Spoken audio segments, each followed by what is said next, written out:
Hey everyone, Toby here with another Sprint Car Hub episode. Oh yeah! I know it's been a while, but I'm back. I'm back, baby. So let's get straight into it. So we finally have some more information on the new Western Sydney International Speedway. If you haven't heard already, watch the previous Sprint Car Hub videos to get caught up. Western Sydney Parkland Trust has released a 40-page document to find a new leaseholder for the new Western Sydney International Speedway. The track construction is now well underway and the search for a suitable operator of the track is now on. You can check out some of the progress pictures on the Sprint Car Hub Facebook page.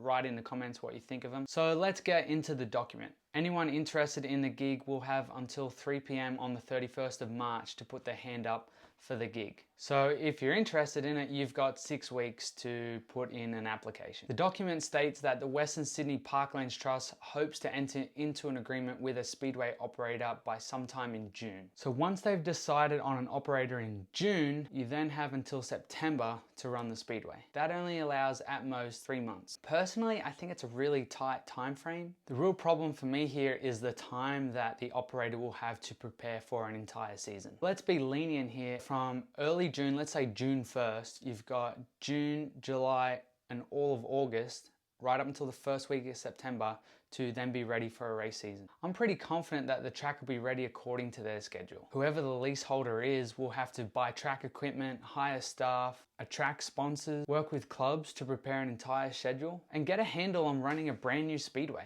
I just hope that after spending $40 million of taxpayers' money that this track won't be compromised from the first race meeting just because we haven't allowed enough time. Although these are the dates that they're aiming for, it does say throughout the document that these dates may be amended from time to time. It's also worth noting that on page 9 of the document that Western Sydney Parklands Trust doesn't have to enter into an agreement if they don't find a suitable offer. So I guess that you're gonna have to pay whatever they want. What you gonna do, Jerry?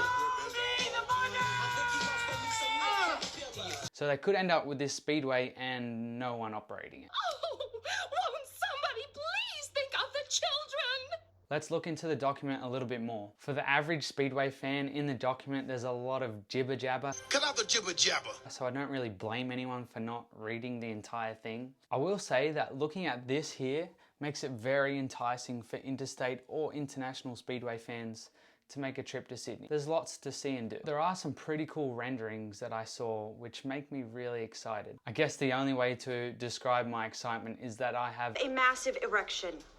Really?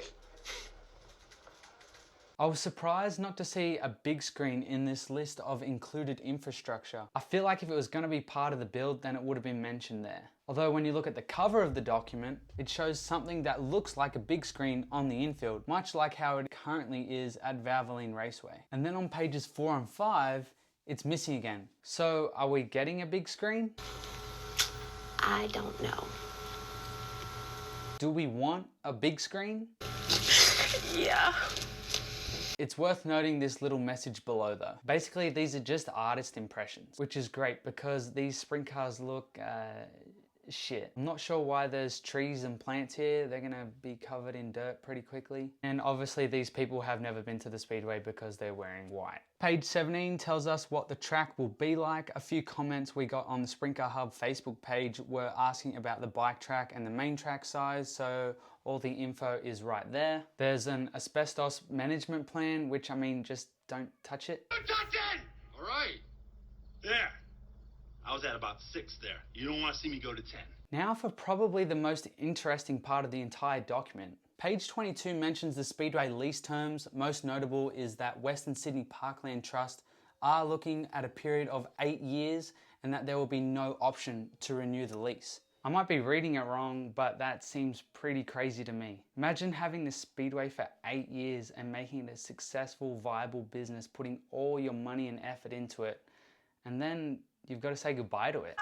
Goodbye, my lover.